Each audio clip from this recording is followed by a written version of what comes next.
बिस्मिल्लाहिर्रहमानिर्रहीम। अस्सलामु अलैकुम। लेक्चर का आगाज़ हदीस नबवी सल्लल्लाहु अलैहि वसल्लम से करते हैं। हदीस का मफ़हूम ये है, अल्लाह के नबी फरमाते हैं, अपनी ज़ुबान को काबू में रखो और फ़ारग वक़्त घर में ही गुजारो और अपनी गलतियों पर खूब रो, बस तुम निजात पालोगे। आज का हमारा टॉपिक है torque on current carrying coil. ये एक इम्पोर्टेंट लॉन्ग क्वेश्चन है। ये टॉपिक ना सिर्फ पेपर पॉइंट ऑफ व्यू से इम्पोर्टेंट है, बल्कि इस आर्टिकल को स्टडी करने के बाद हम रोज़मर्रा लाइफ में बहुत सारी ऐसी मशीनें देखते हैं जिनकी वर्किंग की हमें समझ नहीं आती। ये आर्टिकल स्टडी करने के बाद आपको अपनी लाइफ में इस्तेमाल होने वाली बहुत सारी मशीनों की समझ आ जाएगी कि आखिर वो कैसे काम कर रही हैं। इस आर्टिकल में सबसे पहले हमने स्टडी करना है कि कपल क्या चीज़ है। ये टर्म सीखेंगे तो अगली सारी चीज़ें हमें समझ आएंगी। तो सबसे पहले हम इस आर्टिकल में सीखेंगे टर्म कपल क्या है। कपल वही चीज़ है जो आपने 9th 10th लेवल पे स्टडी किया था। मैं इसको शॉर्टली यहाँ पे दोबारा से एक्सप्लेन कर देता हूँ। कपल क्या चीज़ है। तो कपल दरअसल ऐसे लगता है इंग्लिश के लफ्ज़ से जैसे ये जोड़ा, किसी चीज़ का पेयर को कपल कह रहे हैं। तो यहाँ पर आपने जो मीनिंग्स फिजिक्स में है वो सीखने हैं कि क्या है। कपल का फिजिक्स में दरअसल मतलब होता है कि ये एक तरह का टॉर्क है, टॉर्क। ठीक है, कपल दरअसल बुनियादी तौर पर एक टॉर्क ही है, या यूं कह सकते हैं कपल टार्क का एक केस है। ठीक है, अब अगला सवाल है कौन सा केस, कैसे टार्क है। जो यूनिट टार्क का होता है वही कपल का होता है। टार्क क्या होता है? टार्क का मतलब होता है जब किसी चीज़ पे फोर्स लगाई जाए तो उसके अंदर क्या आ जाए, टर्निंग इफेक्ट। तो ऐसे ही कपल भी क्या करता है, जहां पे कपल होता है वहां भी टार्क वाले इफेक्ट होते हैं। टार्क वाले क्या इफेक्ट होते हैं? Turning effect of force. तो कपल से भी ऐसे टर्निंग इफेक्ट पैदा होता है। जैसे हम दरवाजा खोलते थे, टार्क पैदा होता था, टर्निंग इफेक्ट। इसी तरह कपल में भी ऐसा ही होता है। जैसे हम ऐसे मार्कर का ढक्कन खोलते हैं, ये तो जब ढक्कन खोलते हैं तो इसके अंदर टार्क पैदा होता है। विंडो खोलने से टार्क पैदा होता है। ये हाथ को ऐसे घुमाने से टार्क पैदा होता है। पंखा रुका हुआ था, बटन ऑन कर दिया, टार्क पैदा होता है पंखे में। चीज़ें मुड़ती हैं, उनमें टार्क पैदा होता है। इसी तरह कपल भी चीज़ों के अंदर बिल्कुल टर्निंग इफेक्ट ही पैदा करता है। तो ये भी एक तरह का टार्क ही है, कपल भी। जो यूनिट टार्क है वही यूनिट कपल का है। जो टार्क है समझ ले वही कपल है, बस एक छोटा सा फर्क है। कब हम किसी टार्क को कपल कहेंगे? कपल दरअसल एक टार्क है, लेकिन वो कौन सा टार्क है जिस टार्क को हम कपल कह सकें? क्योंकि कपल टार्क का एक केस है। अब वो कैसी कंडीशंस पूरी हों तो हम उस टार्क की जगह वर्ड कपल यूज कर सकें। बात समझ गए? तो कब हम यूज करेंगे ये आपने सीखना है। टार्क की बजाय हम वर्ड कपल को कब प्रेफर करेंगे, या टार्क के लिए वर्ड कपल का कब यूज किया जाएगा? सुन लो, अगर किसी बॉडी में टार्क प्रोड्यूस हो रहा है, किस वजह से? सुन ले, वहां पे 2 इक्वल फोर्सेस हों, उस बॉडी पे लगने वाली 2 इक्वल फोर्सेस हों मैग्नीट्यूड में। क्लियर कर दूं जरा।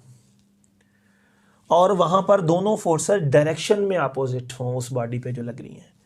तीसरी कंडीशन है वो जो फोर्सेस उस बॉडी पे अमल कर रही हैं डिफरेंट लाइन में अमल कर रही हों। क्या बोला मैंने? मैं इसकी एग्जांपल देता हूं। ये एक मेरे पास ऑब्जेक्ट है, ये जो आप देख रहे हैं, इस ऑब्जेक्ट का नाम मैंने ऐसे OB ऐसे ऑब्जेक्ट रख दिया। ठीक है, इस ऑब्जेक्ट पर एक फोर्स जो है वो ऐसे अमल कर रही है, और ये फोर्स कितनी है? आंसर है ये फोर्स है हमारे पास 20 न्यूटन। ठीक है, और यहाँ पर एक फोर्स है, ये भी कितनी है? आंसर है ये वाली फोर्स भी हमारे पास 20 न्यूटन है। अब मुझे बताइए मैग्नीट्यूड में दोनों फोर्सेस क्या हैं? Equal.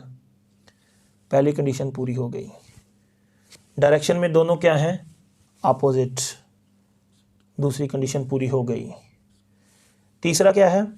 Acting at different lines, दो मुख्तलिफ लाइनों में अमल करें। ये फोर्स इस लाइन में एक्शन कर रही है या अमल कर रही है, और ये वाली फोर्स इस लाइन में, ये एक अलग लाइन है, ये एक अलग लाइन है। तो अगर किसी बॉडी पे लगने वाली फोर्सेस कितनी हों?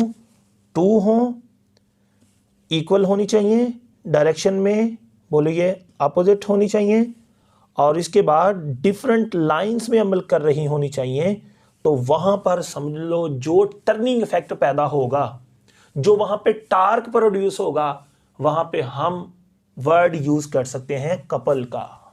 स्टोरी समझ आई? क्या इसके अंदर टर्निंग इफेक्ट पैदा होगा? चेक कर लेते हैं। ये रहा मोबाइल, ठीक है, ये इसको ऐसे रख लें। अब मैं इस पर 2 फोर्स लगाता हूँ, एक फोर्स इस पर ऊपर को, एक फोर्स इस पर नीचे को। ये देखिए, देखते हैं क्या इसके अंदर टर्निंग इफेक्ट आता है। ये आपके सामने मोबाइल, तो मैं यहाँ पर इस पर 2 इक्वल अपोजिट फोर्सेस लगाने जा रहा हूँ। देखिएगा क्या टर्निंग इफेक्ट आता है।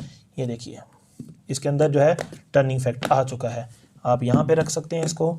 ये देखिए, ये इस साइड से इधर को, इस साइड से इधर को, तो इसके अंदर क्या आ जाता है? आंसर है इसके अंदर टर्निंग इफेक्ट आता है। आपने अपनी आंखों से देखा, 2 इक्वल और अपोजिट फोर्स लगाने से इसके अंदर क्या आता है? घुमाव आता है, टर्निंग इफेक्ट आता है, टार्क आता है। Then this torque is called couple. बात समझ गए? अगर ये कंडीशन पूरी नहीं हो रही तो फिर सिंपल आप टार्क कह लें, कपल का वर्ड यूज ना करें, सिंपल टार्क कह लें। स्टोरी समझ आई? क्या हर टार्क कपल होता है? नहीं, हर टार्क कपल नहीं होता, लेकिन हर कपल टार्क जरूर होता है। टार्क में अगर वो इक्वल अपोजिट डिफरेंट लाइन वाली कंडीशन पूरी हो जाए तो समझ लो उसको टार्क भी कह सकते हैं, उसको आप कपल भी कह सकते हैं, ये आपकी अपनी मर्जी है। तो यहाँ पर क्या बन जाएगा? कपल बनेगा। और बेटा वहाँ पे कपल बनेगा या कपल प्रोड्यूस होगा, आप ऐसे भी कह सकते हैं, वहाँ पे टार्क प्रोड्यूस हो जाता है। या आप ऐसे ही वर्ड यूज़ कर सकते हैं, टार्क प्रोड्यूस हो गया या कपल प्रोड्यूस हो गया, या वर्ड बोल सकते हैं यहाँ पे टार्क ऑफ दिस कपल, इस कपल का टार्क कितना है, ये भी वर्ड यूज़ किया जा सकता है। कितने लफ्ज़ बताए? सिंपल कपल का वर्ड यूज़ कर लें, या यूज़ कर लें वहाँ पे टार्क कितना पैदा हुआ है, या वहाँ पे आप पूछ सकते हैं या कह सकते हैं वर्ड टार्क के लिए कौन सा वर्ड यूज़ किया जा सकता है? The torque of this couple. क्या वर्ड यूज़ किया जा सकता है? Torque of the couple. 3 word बताए, सिंपल कपल कह लो, सिंपल टार्क कह लो, या टार्क ऑफ द कपल कह लो, ठीक है।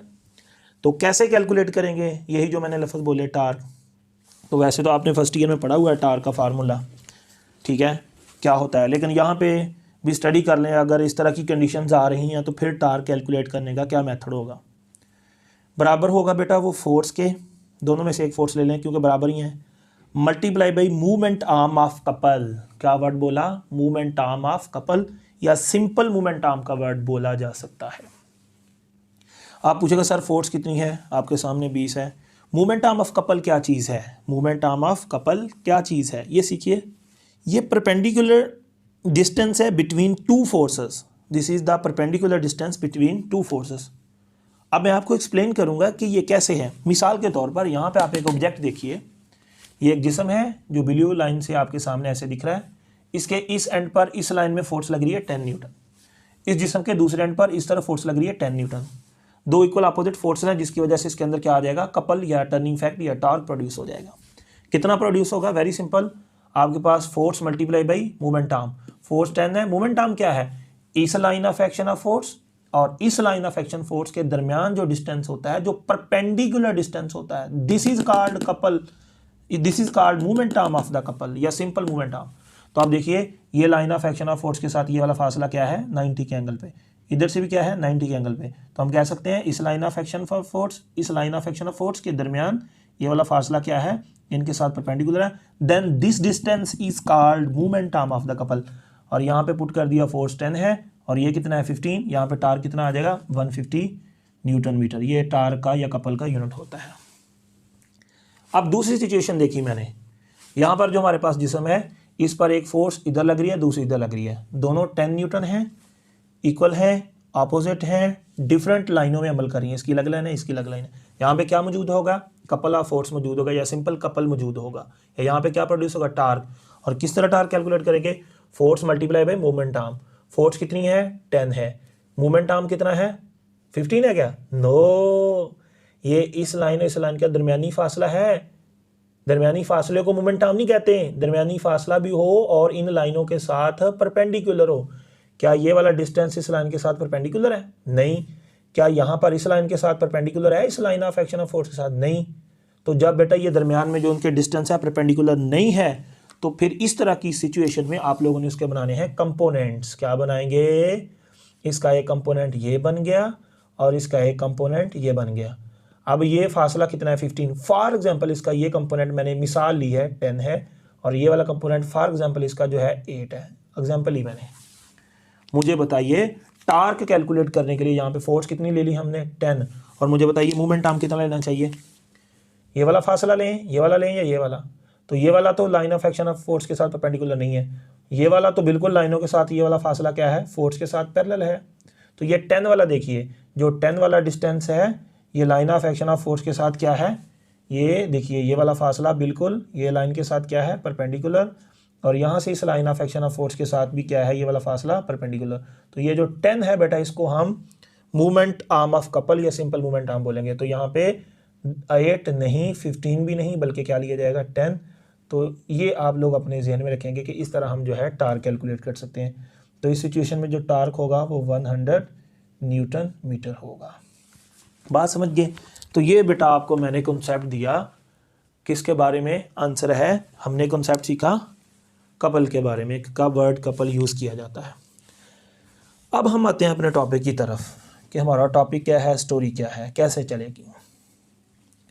सबसे पहले हमारी स्टोरी में है कि आपके पास ना एक यहाँ पे मैग्नेट है, नॉर्थ पोल, ये रहा साउथ पोल, इन दोनों के दरमियान है यूनिफॉर्म मैग्नेटिक फील्ड। ये आप चीज़ नोट कर लें, ये आगे जाकर काम आएगी हमारे। मैं इसको यहाँ से रेस करने जा रहा हूँ, ठीक है। और ये देखिए अब क्या होता है। अब सबसे पहला पॉइंट ये है कि यहाँ पर हमने मैग्नेटिक फील्ड अप्लाई की है। क्या अप्लाई की, मैग्नेटिक फील्ड। तो मैंने यहाँ पे लिख दिया, यहाँ पे मैग्नेटिक फील्ड अप्लाई की गई है। और मैग्नेटिक फील्ड कितनी है, मैं लिख देता हूँ कि जो मैग्नेटिक फील्ड अप्लाई हुई है वो यूनिफॉर्म है, एक जैसी है, ठीक है। और है कितनी, आंसर है वो मैग्नेटिक फील्ड हमारे पास है बी के इक्वल। मैंने लिख दिया यहाँ पे जो मैग्नेटिक फील्ड है, मैग्नेटिक इंडक्शन की वैल्यू बी है, ठीक है जी। अब इसके अंदर हम क्या रखेंगे, एक रेक्टेंगुलर कॉइल रखेंगे। मैग्नेटिक फील्ड में हम रेक्टेंगुलर जो कॉइल है वो रख देंगे, ठीक है।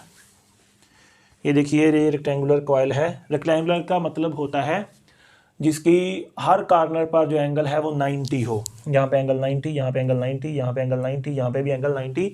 This is called rectangular coil, ठीक है सर जी, ये भी रख दी। अगला काम क्या करने का बेटा, आप लोगों को इसके अंदर से करंट गुजारना है। क्या गुजारना है, करंट। तो अब क्या करेगा, इस वायर से, इस कॉइल से क्या फ्लो करेगा, हम इस कॉइल को जो है बैटरी लगाएंगे जिसकी वजह से करंट फ्लो करेगा। और करंट जो फ्लो करेगा बेटा वो होगा आपके पास आई, 10 एम्पेयर 20 एम्पेयर कितना भी हो सकता है पुत्र, मैंने जनरली इसको आई लिख दिया। करंट फ्लो करवाने के लिए लाजमन यहाँ पे बैटरी लगाई होगी, यहाँ पे बैटरी का हाई पोटेंशियल लगाया होगा, यहाँ पे बैटरी का लो पोटेंशियल लगाया होगा। अब यहाँ हाई पोटेंशियल से करंट फ्लो करके ऐसे लो पोटेंशियल की तरफ आता होगा। तो मान लो यहाँ पे करंट हाई पोटेंशियल से ऐसे गया, इधर से फ्लो करके ऐसे गया, यहाँ से फ्लो करके ऐसे गया, और इस तरह सारा करंट जो मैंने बना दिया। और यहाँ पे मैंने कन्वेंशनल करंट को फॉलो करते हुए इसकी डायरेक्शन को बनाया है। करंट भी बना दिया, मैग्नेटिक फील्ड भी बना दी, कॉइल भी बना दी। अब अगला काम जो बुक में किया गया है, आप लोगों ने यहाँ पे नाम रख लेने हैं।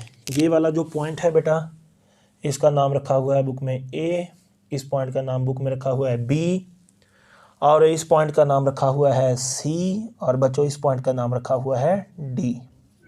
ये रेक्टेंगुलर कॉइल के जो कॉर्नर्स हैं वहाँ पे हमने इनके नाम मेंशन कर दिए, ठीक है सर। अब बेटा मुझे बताइए, आपको शायद स्टोरी याद आती होगी कि हमने एक चीज़ पढ़ी थी कि अगर आपके पास ऐसे एक मेटल की रेल हो, ऐसे दूसरी हो मेटल की रेल, इन मेटल की रेल्स के ऊपर हमने एक ऐसे रॉड रखा था, शायद आपको याद हो, याद आया। और इस रेल के ऊपर जो रॉड रखा था उसमें से करंट फ्लो कर रहा था इस डायरेक्शन से इस डायरेक्शन की तरफ, और हमने यहाँ पे ऐसे मैग्नेटिक फील्ड बेटा अप्लाई की थी, शायद आपको याद हो बी। इसमें से जो करंट फ्लो कर रहा था वो आई था, ठीक है। और रॉड की लेंथ कितनी थी, रॉड की लेंथ एल थी। याद हो आपको, यहाँ पे इस पर एक फोर्स लगती थी करंट कैरिंग रॉड पर, वो बराबर थी I L B sine of theta. याद आया।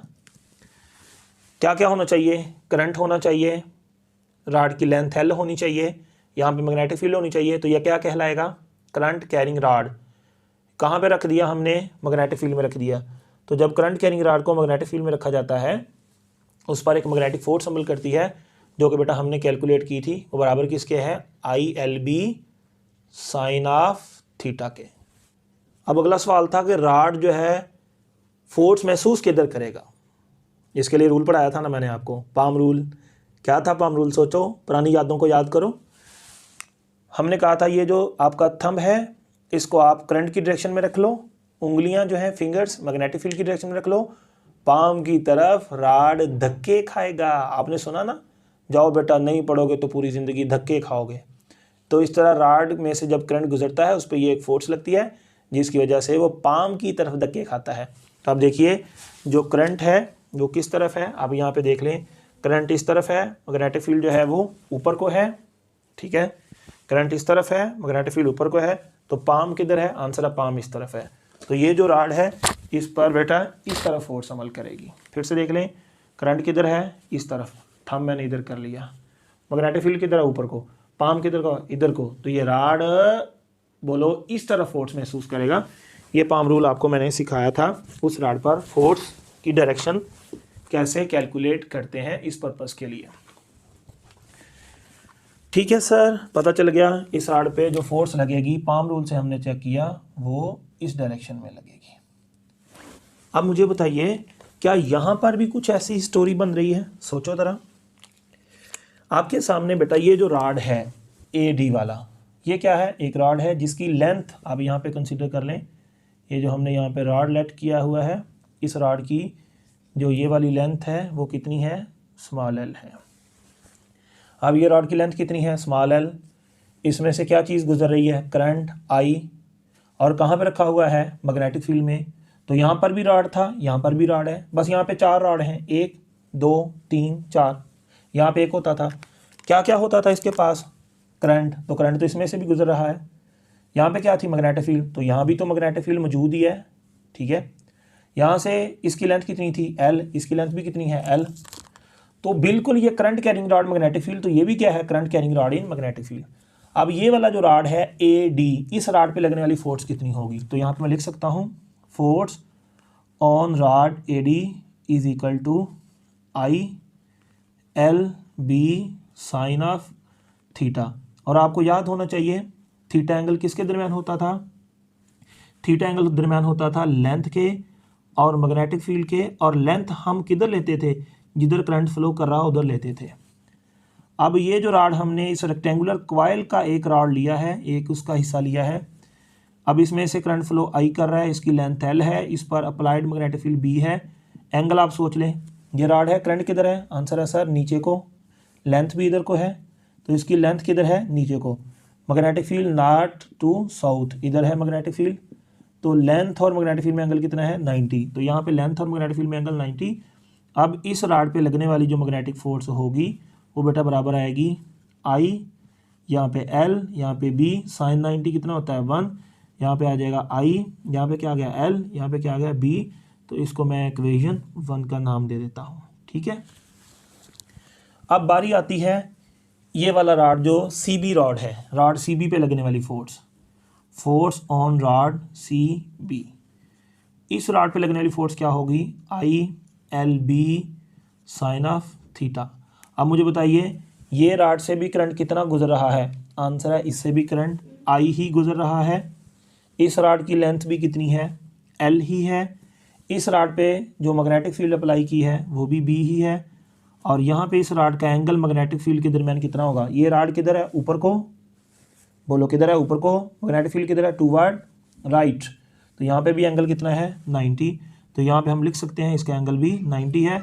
यहाँ पे हमारे पास आ जाएगा ILB साइन 90 1 होता है। तो रॉड CB पर लगने वाली फोर्स की जो मैग्नीट्यूड है वो भी हमारे पास I into L into B आ जाएगी। इसको हम नाम दे देते हैं इक्वेशन नंबर 2 का।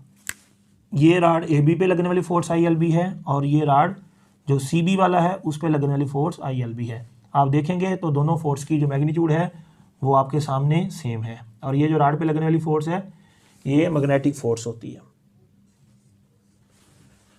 अब इस कंडीशन में देखिए AB रॉड और ये वाला जो DC या CD रॉड है इस पे लगने वाली फोर्स ILB साइन थीटा होगी। अब देखिए A से B के दरमियान जो है वो करंट इधर को है, यानी लेंथ इधर है, मैग्नेटिक फील्ड इसके अपोजिट है, एंगल 180 बनेगा। तो इस रॉड पे लगने वाली फोर्स 0 होगी। इस राड की लेंथ इधर ली जाएगी, मैग्नेटिक फील्ड भी इधर है, एंगल इसका कितना आएगा 0। तो जब ये इस तरह पड़ा होगा तो तब इस राड पे लगने वाली फोर्स 0 और इस राड पे लगने वाली फोर्स 0। मैं एक यहाँ पे इंपॉर्टेंट पॉइंट बताना चाहता हूँ कि अगर इस राड पे और इस राड पे फोर्स लग भी रही है तो उसका फ़ायदा कोई नहीं। आप बोलेंगे सर कैसे? मैं इसकी एग्जांपल देता हूँ कि आपके पास कोई भी चीज़ है, कोई आपके पास मटेरियल है जिसको हमने ऐसे फिक्स किया हुआ है, फॉर एग्जांपल इस तरह एक पॉइंट पे। ये एक मटेरियल है जिसको मैंने यहाँ पे जो पॉइंट है यहाँ पे फिक्स किया हुआ है, ठीक है। ये यहाँ पे मैंने ऐसे फिक्स कर दिया। अब मुझे बताइए ये किधर घूम सकता है? यहाँ पे मैंने फिक्स किया, या इधर घूम सकता है या इधर। तो ये इधर जा सकता है या इधर जा सकता है, या इधर जा सकता है या इधर जा सकता है। जैसे आपके पास छत वाला पंखा हो, इधर जा सकता है या इधर जा सकता है। क्या ये इधर जा सकता है? यस। क्या ये इधर जा सकता है? यस। क्या ये इधर जा सकता है? इधर इधर नहीं जा सकता, इधर भी नहीं जा सकता यहाँ, क्योंकि इसको हमने यहाँ से ऐसे फिक्स किया हुआ है। ये चीज़ या तो इधर घूम सकती है और या फिर ये चीज़ इधर घूम सकती है, ऐसा ही है। ये चीज़ जो है वो अगर हम इसको इस तरफ घुमाना चाहें तो ये इधर नहीं घूम सकती, ना ये चीज़ इधर घूम सकती है, ठीक है। आपके पास इसी तरह ये वाले जो राड होते हैं AB और ये वाला CD, समझ लो ये पॉइंट लोअर से ऐसे बैरिंग लगाया जाता है, यहाँ ऊपर से भी एक बैरिंग लगाया जाता है। तो यहाँ पे बिल्कुल जैसे मोटरसाइकिल का टायर अंदर फिक्स होता है, यहाँ पे फिक्स होते हैं। ये कॉइल इस तरफ घूम सकती है या इस तरफ इसको घूमना अलाउ है। ये कॉइल ऐसे घूमना चाहे नहीं घूम सकती, ऐसे घूमना चाहे नहीं घूम सकती। अगर इस राड पे फोर्स लग के इसको इधर या इधर घुमाने की कोशिश करें तो ये कॉन्स्ट्रेंट कंडीशन में होती है, ये घूम नहीं सकती। ये कॉइल सिर्फ इधर घूम सकती है या इधर घूम सकती है। इस राड पे या इस राड पे फोर्स अमल करके इसको इधर या इधर नहीं घुमा सकते। जैसे पंखा छत वाला इधर घूम सकता है या इधर घूम सकता है। दरवाज़ा आपका इधर जा सकता है या इधर जा सकता है। आप दरवाजे को इधर नहीं भेज सकते ना इधर भेज सकते हैं, एक ख़ास डायरेक्शन में दरवाज़ा जा सकता है। आप दरवाजे पे इधर फोर्स लगाएंगे तो इधर जाएगा, इधर फोर्स लगाएंगे तो इधर जाएगा। दरवाजे पे ऊपर को फोर्स लगाएंगे तो दरवाज़ा कहीं नहीं जाएगा, दरवाजे पे नीचे को फोर्स लगाएंगे कहीं नहीं जाएगा। इधर भी यही सिस्टम है। ये राड इधर जा सकता है या इधर जा सकता है। ये वाले जो राड हैं, ये वाले राड जो हैं, अगर इस पर फोर्स लगे तो ये नीचे नहीं जा सकता ना ऊपर जा सकता। मतलब ये सिस्टम ना इधर घूम सकता है ना इधर घूम सकता है। तो इस राड पे फोर्स लगाकर हम इसको इधर या इधर नहीं घुमा सकते। लिहाजा इस पर अगर फोर्स अमल कर भी रही है तो यहाँ पर उसका कोई हमें फ़ायदा नहीं होने वाला। फाइनली अब हमारे पास 2 ही राड बचेंगे। दोनों की जो फोर्स है जो इन पर अमल कर रही है वो हम लोगों ने कैलकुलेट कर ली है। अब नेक्स्ट क्वेश्चन है कि ये फोर्स किस डायरेक्शन में अमल करेगी। तो आपके पास ये राइट हैंड होना चाहिए। जो बेटा ये आपका थंब है ये करंट की डायरेक्शन में बना दो। ये देखिए करंट इस तरफ है तो थंब मैंने करंट की डायरेक्शन में बना दिया। इसके दरमियान बच्चों कोई मकारी नहीं करनी है। कई बच्चे ऐसे उंगलियां मोड़ लेते हैं, ऐसे पंगे नहीं करने। जो आपकी फिंगर्स हैं वो किस तरफ होनी चाहिए बताओ? फिंगर्स मैग्नेटिक फील्ड की तरफ होनी चाहिए। अंगूठा किधर होना चाहिए? थंब करंट की तरफ। तो पाम किधर है बताओ? पाम कहती है राड को ऊपर को धक्का लगेगा, बाहर को धक्का लगेगा। किधर को धक्का लगेगा? बाहर को। तो मुझे बताओ इस पे राड पे जो लगने वाली फोर्स है वो किधर है? आउटवर्ड द बोर्ड या आउटवर्ड द प्लेन। तो मैं यहाँ पे फोर्स को ऐसे तो बना नहीं सकता हवा में है कि इस पे ऊपर को लग रही है। तो इसके लिए बेटा हम यहाँ पे बना देंगे कि इस राड पे लगने वाली फोर्स जो है ऐसे डार्ट से रिप्रेजेंट कर देंगे कि इस राड पे फोर्स जो है आउटवर्ड द प्लेन लग रही है। अब इसके बारे में सोचिए, करंट किधर है? इसका करंट है ऊपर को। फिंगर्स किधर है? मैग्नेटिक फील्ड की तरफ। पाम किधर है? पाम कहती है ये राड नीचे को धक्का खाएगा। बोलो नीचे को धक्का खाएगा। तो नीचे मैं तो ड्रिल मशीन ले लेता हूँ, क्या ख्याल है? ड्रिल मशीन लेकर मैं सुराख कर देता हूँ क्योंकि मेरे को यहाँ नीचे को वेक्टर बनाना है। तो इसका बेटा जो रिवाज बनाया गया वो ये है कि अगर फोर्स नीचे को आए तो उसकी डायरेक्शन यहाँ हम ऐसे क्रॉस से रिप्रेजेंट कर देंगे। तो इस राड पर पाम रूल के मुताबिक फोर्स ऊपर को लगेगी।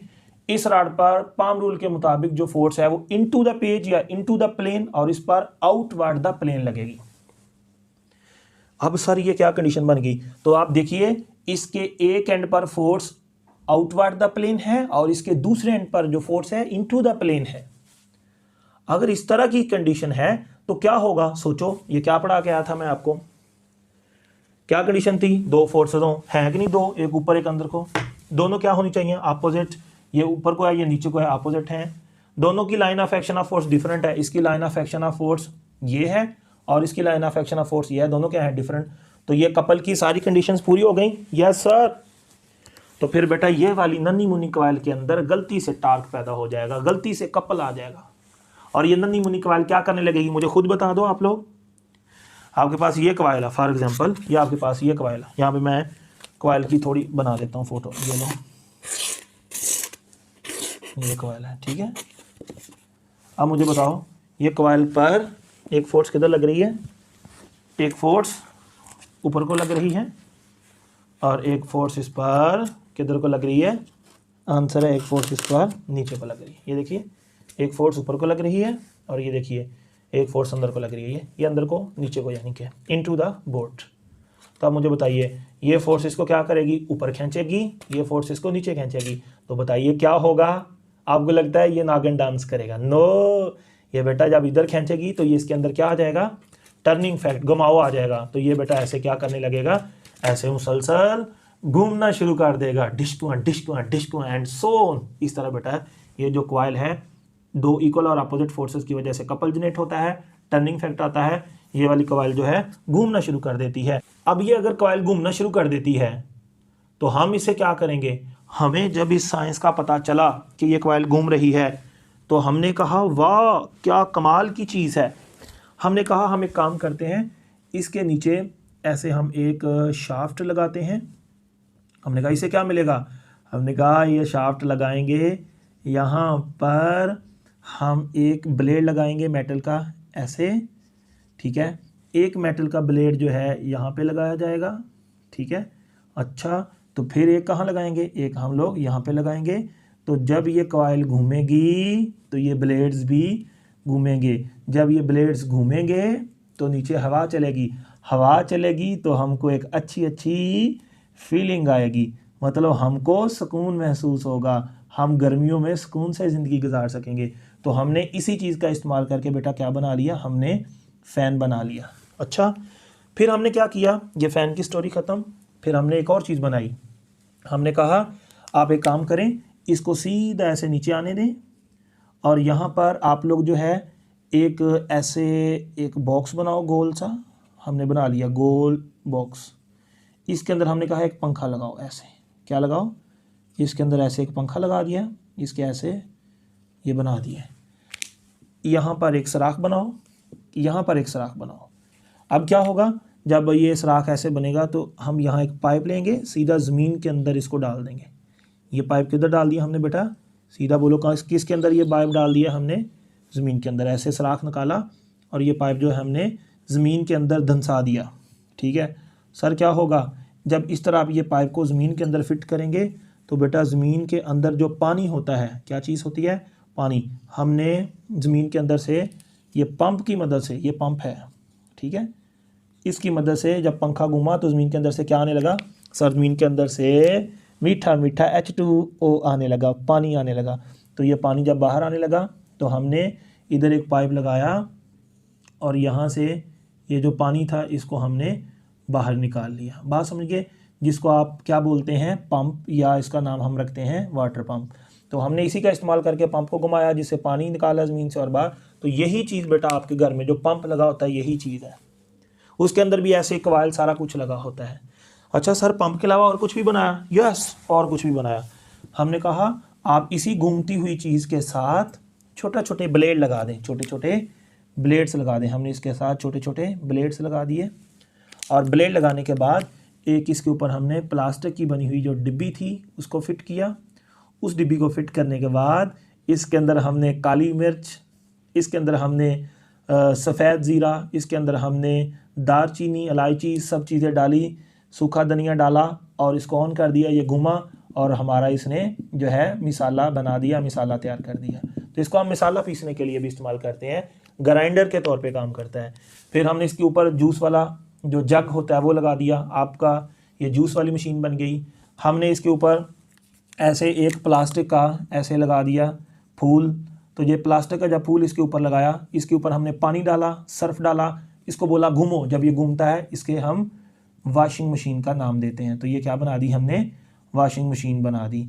फिर हमने इसके साथ बड़े बड़े कटर लगाए, क्या लगाए, बड़े बड़े कटर लगा दिए, बड़ा सा बॉक्स बनाया। तो यहाँ पे इसके अंदर गंदम डाली तो ये आटा पीसने वाली मशीन बन गई। मिर्चें डाली इसके अंदर, मिर्चें पीसने वाली मशीन बन गई। जूस बनाने वाली मशीन बन गई, कपड़े धोने वाली मशीन बन गई, पानी निकालने वाला पंप बन गया, इससे पंखा बना लिया। इस तरह हमने इसका इस्तेमाल करके बहुत सारी चीज़ें बना डाली जिनका हमारी रूटीन लाइफ में बहुत ही ज़्यादा इस्तेमाल है। ये जो चीज़ मैंने आपको पढ़ाई है बेटा, इसको सिंपल लैंग्वेज में हम मोटर का नाम भी दे सकते हैं। इसको हम और क्या कह सकते हैं, मोटर का नाम भी दिया जा सकता है। इसे हम बहुत सारी डिवाइसेस बना के अपनी लाइफ में उनसे मज़ा लेते हैं, उनसे लुत्फ़अंदोज़ होते हैं। अब नेक्स्ट क्वेश्चन, ठीक है, ये बन गया, घूमने लगा, सारा निज़ाम चलने लगा, घूमेगा, चीज़ें फ़ायदा देंगी, बहुत सारा चीज़ें बनाएंगे। मान लिया सर इसके अंदर जो टार्क पैदा होता है वो कितना है, ये तो कैलकुलेट करो ना। हर साइंटिस्ट की ये बीमारी है, हर साइंसदान को ये बीमारी है कि कोई भी अगर इनको काम नज़र आ जाए फौरी कहते हैं इसको कैलकुलेट करो। जब इनको पता चल गया इसके अंदर टार्क है तो इन्होंने कहा इसकी क्या होनी चाहिए, कैलकुलेशन। तो अब बेटा हम टार्क कैलकुलेट करेंगे कि इसके अंदर जो टार्क प्रोड्यूस हुआ है वो आखिर कितना है। तो इसको कैलकुलेट करने के लिए टार्क का फार्मूला आना चाहिए बच्चों आपको। टार्क का फार्मूला क्या होता है, आंसर टार्क बराबर होता है फोर्स, क्योंकि कपल ऑफ फोर्स वाला फार्मूला लगेगा, मल्टीप्लाई बाई क्या होगा, मूवमेंट आर्म ऑफ कपल या सिंपल मूवमेंट आर्म। ठीक है, अब मुझे बताइए फोर्स कितनी अमल कर रही है बेटा। सर फोर्स अमल कर रही है, कौन सी लेनी है, ये वाली, तो इक्वल ही है। तो यहाँ पे जो बेटा है फोर्स आ जाएगी वो आपके पास आई, यहाँ पे क्या आ जाएगा एल, यहाँ पे क्या आ जाएगा बी। ठीक है, और मूवमेंट आर्म क्या है बेटा, सोचो मूवमेंट आर्म के बारे में। मूवमेंट आर्म क्या है, मैं आपको ना थोड़ा समझाने के लिए एक और मेथड जो है अडॉप्ट करता हूँ। देखिए ज़रा मूवमेंट आर्म क्या चीज़ है। अब मुझे एक बात बताइए, टॉप व्यू क्या होता है। टॉप व्यू का मतलब होता है जब हम किसी चीज़ को ऊपर से जाके देखें। मैं इस वक्त नीचे हूँ इस कॉइल से, अगर ऊपर से जाके देखना है, यहाँ दीवार के साथ बोर्ड के साथ मैं सीढ़ी लगाऊंगा, सीढ़ी पे चढ़ के मैं इसको ऊपर से देखूंगा, this is called top view. अच्छा बच्चों, अगर हमारे पास सीढ़ी नहीं है, हम ऊपर नहीं जा सकते, तो फिर हमें टॉप व्यू करवाना हो तो कैसे टॉप व्यू करवाया जा सकता है। दो काम है, या तो आप सीढ़ी लगा के ऊपर चढ़ जाओ, इसको देख लो, ऐसे सीढ़ी लगा के ऊपर नहीं जाके देख सकते तो इसको पकड़ के ऐसे कर दो। बात समझिए कि नहीं। या तो बैठे हुए सामने जो बच्चे हैं सीढ़ी लगा के ऊपर से इसको देख लें, this is called top view. अगर बच्चों ने ऊपर नहीं जाना या उनके लिए मुश्किल है, दिक्कत है, तो आप इसको पकड़ें, कॉइल को ऐसे बच्चों की तरफ कर दें, तो इसका जो टॉप व्यू है वो खुद हमने बच्चों की तरफ कर दिया। तो अब मैं करवाने लगा हूँ आपको टॉप व्यू। आप यूँ समझिए ये क्या है, आपके सामने रेक्टेंगुलर कॉइल है, बिल्कुल ये वाली, इस पर एक फोर्स किधर अमल कर रही है, ये मैंने यहाँ पे शो कर दी ऊपर को, और दूसरी फोर्स किधर अमल कर रही है, ये नीचे को अमल कर रही है। ठीक है, मैंने ये फोर्स नीचे को बना दी और बेटा ये फोर्स ऊपर को बना दी। ठीक है, हाँ जी मान लिया सर, इसको F1 कह दो, इसको F2 कह दो, इक्वल अपोजिट। ठीक है, टॉप व्यू करवाऊँ, टॉप व्यू किधर से होगा मुझे बताओ। ये कॉइल का यहाँ से अगर देखा ये टॉप व्यू है, तो बच्चे ऊपर नहीं जा सकते, तो मैं इस कॉइल को पकड़ के, ये देखिए मैं कॉइल पकड़ के, सामने बच्चे बैठे हैं मेरे सामने, टीचर मैं पढ़ा रहा हूँ, मेरे सामने बच्चे हैं व्हाइट बोर्ड के सामने, तो ये टॉप व्यू मैं बच्चों के सामने करने लगा हूँ। तो ये बच्चों को इस कॉइल का क्या नज़र आने लगा, ये बच्चों को कॉइल का टॉप व्यू नज़र आने लगा। मैं लिख देता हूँ, ये कॉइल का क्या है, टॉप व्यू है। तो जब आप टॉप व्यू से या इस कॉइल का टॉप व्यू करेंगे तो बेटा आपको ये फोर्स जो अंदर को थी, इनटू द बोर्ड थी, वो इधर नज़र आने लगेगी, और ये फोर्स जो आउटवर्ड द बोर्ड थी, आउटवर्ड द प्लेन थी, वो इधर नजर आने लगेगी। तो टॉप व्यू को यहाँ पे बनाता हूँ। टॉप व्यू बनाने से ये देखिए, ये इसका क्या है, कॉइल का टॉप व्यू। ठीक है, तो टॉप व्यू से ये फोर्स जो इनवर्ड थी वो किधर नजर आने लग जाएगी, वो बेटा इधर नजर आने लगेगी, और ये जो फोर्स जो आपकी आउटवर्ड द बोर्ड थी वो इधर नजर आने लगेगी, ये वाली बात समझ गए। तो इस फोर्स को मैं यहाँ पे बना देता हूँ ऐसे, ये देखिए, ये वाली फोर्स का नाम F1 रख लें, इस वाली फोर्स का नाम F2 रख लें। ठीक है, एक FCB है, FAB है, एक FCB है, दोनों हैं इक्वली टॉप व्यू से। अब मुझे बताइए ये जो फोर्सेस हैं यहाँ पर मूवमेंट आर्म कितना है। तो देखिए ये वाली बेटा जो साइड होती है ना कॉइल की, ये देखिए ये वाली जो साइड है, ये फोर्स ऊपर को, ये फोर्स अंदर को, यहाँ से यहाँ तक जो फासला है ये वाला, ठीक है, या ये वाला फासला है दो कॉइल में, ये देखिए ये फोर्स ऊपर को है, ये फोर्स नीचे को। ठीक है, तो इनके दरमियान ये जो फासला होता है इसको बेटा हम बोलते हैं मूवमेंट आर्म। क्या बोलते हैं, और इसका नाम हमने यहाँ पे रखा हुआ है आपकी बुक में, इसका नाम रखा गया है स्मॉलर ए। क्या नाम है, स्मॉलर ए। तो ये फोर्स ऊपर को, ये फोर्स अंदर को, ये वाला जो बेटा फासला है ये है स्मॉलर ए। कितना है, स्मॉलर ए, ये देख लें, ये फोर्स, ये देखें, इनका दरमियानी फासला यहाँ से यहाँ तक ये कितना है, ये वाला जो लूप की विड्थ है, मैं यहाँ पे बना भी देता हूँ, ये वाला फासला यहाँ से यहाँ तक आपके पास जो है ये स्मॉलर ए है। क्या लिखा मैंने, स्मॉलर ए। तो आप देखिए ये वाला फासला इस फोर्स और इस फोर्स के साथ कितना एंगल बना रहा है, 90। तो ये क्या है, परपेंडिकुलर डिस्टेंस है ना इस line of action of force और इसके साथ, यस। तो बेटा आपके पास यहाँ पे ये स्मॉलर ए आ जाएगा मूवमेंट आर्म की जगह। आपके पास टार्क कितना आ जाएगा, ये आ जाएगा बेटा I into L into A into B, ये टार्क आ जाएगा। अब ये कॉइल की लेंथ कितनी है, आंसर है L है, और इस कॉइल की विड्थ कितनी है, A है। जितनी इसकी विड्थ है, बोलो, जितनी इस कॉइल की विड्थ है A है, वही दरअसल दो फोर्सेस के दरमियान परपेंडिकुलर है। जो इस कॉइल की विड्थ है ना, वही दरअसल क्या है आपके पास, वही आपके साथ पास जो है मोमेंट आर्म है। तो मुझे बताइए, ये लेंथ आ गई L और ये विड्थ आ गई A। किसी भी लूप की लेंथ मल्टीप्लाई बाय विड्थ क्या होता है, उसका एरिया। तो यहाँ पे मैं लिख सकता हूँ टार्क बराबर है I, यहाँ पे L इंटू ए क्या होता है, एरिया A, यहाँ पे मैग्नेटिक फील्ड B। तो इस सिंगल लूप के अंदर जो पैदा होने वाला कॉइल के अंदर करंट है, सॉरी टार्क है, IAB आ जाएगा। अगर इस लूप की जगह एक और यहाँ पे लूप होता, तो एक लूप ये होता, एक और होता, दो मिल जाते, तो एक लूप पर भी फोर्स बाहर को लगती, दूसरे पर भी बाहर को लगती, इस साइड पे अंदर को लगती, अंदर को लगती, तो फिर ये टार्क IAB ना होता, बल्कि क्या होता, अगर दो लूप हैं तो फिर बेटा ये टार्क क्या हो जाता, 2IAB, क्योंकि एक और लूप होता। अगर 3 लूप होते तो फिर बेटा ये होना था 3IAB। अगर 5 लूप होते तो कितना होना था, 5IAB। अगर जनरली हम लिख दें कि n लूप्स हैं आपके पास, n टर्न्स हैं, तो फिर टार्क कितना होना है, NIAB। तो ये बेटा आपके पास टार्क आ गया इस कॉइल के अंदर, जब ये कॉइल इस तरह पड़ी हो जो आप सामने देख रहे हैं। ठीक है, अब मुझे बताइए कि क्या कॉइल इसी कंडीशन में रहेगी। आपको पता है ये कॉइल तो घूम रही है। अब देखिए ये इस कंडीशन में पड़ी थी, चूँकि ये फोर्स ऊपर को लग रही है, तो ये इस कॉइल ने क्या करना है बेटा, इसने घूमना है। तो जब इसने घूमना है, टॉप व्यू से देखिए, टॉप व्यू से इसको देखिए, तो ये यहाँ जाएगी, यहाँ जाएगी, यहाँ, तो ये क्या करती जाएगी, घूमती जाएगी। अब यहाँ पे है, जब ये थोड़ी घूमेगी तो क्या होगा बेटा, यहाँ पे जाएगी, ये फोर्स यहाँ रहेगी और ये वाली फोर्स यहाँ रहेगी। और घूम जाए तो ये वाली फोर्स यहाँ रहेगी, ये वाली फोर्स यहाँ रहेगी। और घूम जाए तो ये वाली फोर्स नीचे को रहेगी, ये वाली फोर्स ऐसे ऊपर को रहेगी। तो जब बेटा ये कॉइल आपके पास जो है, जो हमने बनाई हुई है, जैसे जैसे ये कॉइल घूमती जाएगी, तो अब हम इसकी स्टोरी को देखेंगे कि इसकी स्टोरी पे क्या इफेक्ट आएगा। ये मैंने टार्क आपके सामने रख दिया, लेकिन ये तब है जब कॉइल ऐसे पड़ी है। अब मुझे बताइए मैग्नेटिक फील्ड किधर है, इस तरफ। कॉइल मैग्नेटिक फील्ड में ऐसे पड़ी हुई है, मैग्नेटिक फील्ड इस तरफ है, और कॉइल मैग्नेटिक फील्ड के अंदर ऐसे, कॉइल की प्लेन भी इसी तरफ है, मैग्नेटिक फील्ड भी इसी तरफ है। इस वक्त कॉइल की प्लेन मैग्नेटिक फील्ड के साथ कैसे पड़ी हुई है, पैरेलल। तो इस कंडीशन में हमने ये टार्क फाइंड किया है। लेकिन जब ये मैग्नेटिक फील्ड में इसकी प्लेन जो है, जब इसकी प्लेन इसकी मैग्नेटिक फील्ड में ऐसे घूमेगी या ऐसे घूमेगी, तो जब ये इस तरफ घूमेगी या इस तरफ घूमेगी, तो घूमने से आप मुझे बताइए क्या होगा। इसकी कंडीशन हम देखते हैं। अब ये कॉइल इस कंडीशन से घूमकर इस कंडीशन में चली जाती है। ये मैं आपके सामने बनाता हूँ। इस वक्त आपके पास जो कॉइल है उसका टॉप व्यू करते हैं, तो इस तरह चली गई है। अब ये वाला फासला जो है टॉप व्यू से अगर देखें तो इस फासले का नाम हमने क्या रखा हुआ है, A। अब ये फोर्स ऊपर को अमल कर रही है F1, ठीक है, या जो भी है इसका नाम रखा हुआ है हमने, F2 रख लें, या जो भी आपकी बुक पे है इसका नाम हम लोग F1 रख लेते हैं। अब मुझे बताइए ये फोर्स ऊपर है, ये नीचे है, क्या ये वाला जो दरमियान में फासला आ रहा है A, क्या हम इसको मूवमेंट आर्म कह सकते हैं? क्या इस वक्त इसको मूवमेंट आर्म के खाते में लिखा जा सकता है?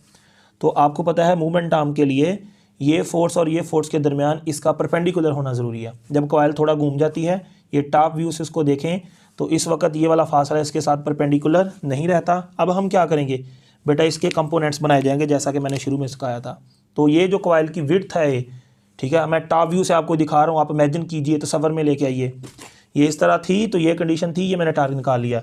जब ये थोड़ी घूमती है, ये देखिए मैंने इस तरफ घुमा दिया, ऐसे भी घुमा लें कोई प्रॉब्लम नहीं है, मैंने इस तरफ घुमा दिया। जब ये इस तरफ घूमती है तो इस वक्त ये फोर्स तो किधर है, आंसर है नीचे को, ये फोर्स किधर है, आंसर है ये फोर्स ऊपर को है, टॉप व्यू कर रहे हैं हम, ठीक है।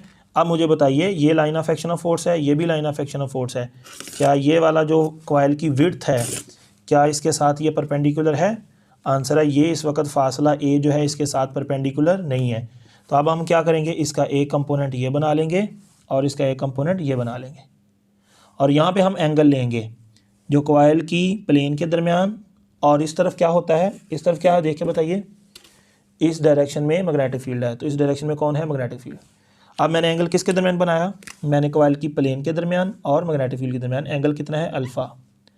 तो इस एंगल के सामने इसका कंपोनेंट क्या होगा, ये ए है, इसका कंपोनेंट होगा ए साइन ऑफ अल्फ़ा, और यहाँ पे क्या होगा, ए कॉस ऑफ अल्फ़ा। ठीक है बेटा। अब मुझे बताइए अब टार्क कितना होगा। सर अब टार्क का भी वही फार्मूला है, T is equal to force multiply by क्या होगा बेटा बताओ, multiply by movement arm, multiply by movement arm. ठीक है। अब मुझे बताइए फोर्स कितनी है, आप शुरू में कैलकुलेट करके आए हैं ILB। अब मूवमेंट आर्म कितना है बताइए, ये line of action of force, ये line of action of force, इनके दरमियान परपेंडिकुलर डिस्टेंस कौन सा है, ये वाला या ये वाला या ये वाला। आंसर है ये वाला, दोनों फोर्सेस के दरमियान परपेंडिकुलर है, तो यहाँ पे बेटा आ जाएगा ए कॉज ऑफ अल्फ़ा, या थीटा भी लिख सकते हैं। तो टार्क आ जाएगा आपके पास ILAB कॉज ऑफ अल्फ़ा। यहाँ पे आपके पास जो टार्क है वो आ जाएगा ILA, उसकी क्या है, एरिया है, लेंथ मल्टीप्लाई बाई विड्थ, उस कॉइल का एरिया, यहाँ पे B, यहाँ पे कॉज ऑफ अल्फ़ा। अगर हम n टर्न्स के लिए टार्क मालूम करते हैं यानी पूरी कॉइल के लिए, तो फिर आ जाएगा NIAB कॉस ऑफ अल्फ़ा। बात समझ गए बेटा। तो ये फाइनली हमने टार्क फाइंड कर लिया उस कॉइल पर जो अमल करता है। क्या ये टार्क जो है फिक्स रहता है या वेरिएबल है? तो बेटा जब ये कॉइल घूमती है ना, आपके सामने यहाँ पे कॉइल घूमती है, तो जैसे जैसे एंगल बदलता है ये टार्क की वैल्यू भी बदलती है। अब अगला सवाल है, मैक्सिमम टार्क किस वक्त पैदा होगा। मैक्सिमम टार्क बेटा, मैक्सिमम टार्क तब पैदा होगा जब काज की वैल्यू मैक्सिमम होगी। काज की वैल्यू कब मैक्सिमम होती है, जब काज 0 होता है। ठीक है। काज 0 कब होगा, जिस वक्त कॉइल की जो प्लेन है, ये क्या है कॉइल की प्लेन, और इसी तरफ क्या है मैग्नेटिक फील्ड। जब आप टॉप से देखेंगे कॉइल इस तरह नज़र आएगी, अगर आपने यहाँ से देखना इस तरह नज़र आए, अगर टॉप से देखना इस तरह नज़र आए, तो इस वक्त बेटा इस कॉइल के अंदर टार्क मैक्सिमम पैदा होता है। ठीक है। जब ये प्लेन घूमती है, जैसे जैसे ये घूमती जाएगी, इस वक्त कॉइल की प्लेन देखिए किधर है, इस वक्त कॉइल की प्लेन जो है वो इस तरफ है, मैग्नेटिक फील्ड इस तरफ है, प्लेन और मैग्नेटिक फील्ड में एंगल कितना है 90। तो इस वक्त टार्क कितना होगा, मिनिमम। जब ये कॉइल इस तरह पड़ी होगी, इसी तरफ मैग्नेटिक फील्ड, इसी तरफ कॉइल की प्लेन, टार्क कितना होगा, मैक्सिमम। और मैक्सिमम टार्क कितना हो सकता है, NIAB cos 0। cos 0 1 होता है, तो इसमें टार्क पैदा हो जाएगा NIAB। अगर कॉइल 90 के एंगल पे पड़ी है मैग्नेटिक फील्ड के साथ, NIAB cos ऑफ 90, तो यहाँ पे टार्क हो जाएगा 0। इसको हम बोलेंगे मिनिमम टार्क और इसको हम बोलेंगे मैक्सिमम टार्क। तो याद रख लो, जब कॉइल इसके अंदर घूम रही होती है, तो जैसे जैसे एंगल चेंज हो रहा होता है, इसका टार्क की वैल्यू भी चेंज होती है। जिस वक्त एंगल कॉइल की प्लेन और मैग्नेटिक फील्ड में 0 होता है, टार्क मैक्सिमम होता है। जिस वक्त एंगल 90 हो जाता है, cos 90 0 हो जाता है, टार्क उस वक्त 0 हो जाता है, जो कि टार्क की मिनिमम वैल्यू होती है। बात समझिए। तो सारा अगला सवाल है, जब कॉइल इस मैग्नेटिक फील्ड के साथ परपेंडिकुलर आती है, cos 90 हो जाता है, टार्क 0 हो जाता है, क्या तो कॉइल घूमना बंद कर देगी? नहीं बेटा, चूंकि वो पहले से घूम रही है, तो अपने इनर्शिया की वजह से टार्क लगना बेशक बंद हो गया, लेकिन कॉइल इनर्शिया की वजह से घूमती रहेगी। बात समझ गए। तो ये था बेटा टार्क, जो हमने इस तरह करंट कैरिंग कॉइल में इसको स्टडी किया। और ये टार्क वेरिएबल है या कांस्टेंट है? आंसर है चूंकि इसके अंदर एंगल चेंज होता है, जिसकी वजह से टार्क की वैल्यू भी चेंज होती है। इसको हम सादा लैंग्वेज में मोटर भी कह सकते हैं। क्या ये DC मोटर होगी या AC मोटर होगी? अब बेटा मुझे बताइए, ये पोलैरिटी फिक्स है पॉजिटिव, ये पोलैरिटी क्या है नेगेटिव। तो जिसमें ये पोलैरिटी फिक्स कर दें, ये पॉजिटिव है नेगेटिव, तो ये DC है, तो इसको हम DC मोटर बोलेंगे। जो AC मोटर होती है वो थोड़ी सी से अलग होती है, उसको हम अलग से स्टडी कर सकते हैं। This was all about the torque on current carrying coil. किस तरह हमने इसको स्टडी किया, ये आप लोगों को पता चल गया होगा।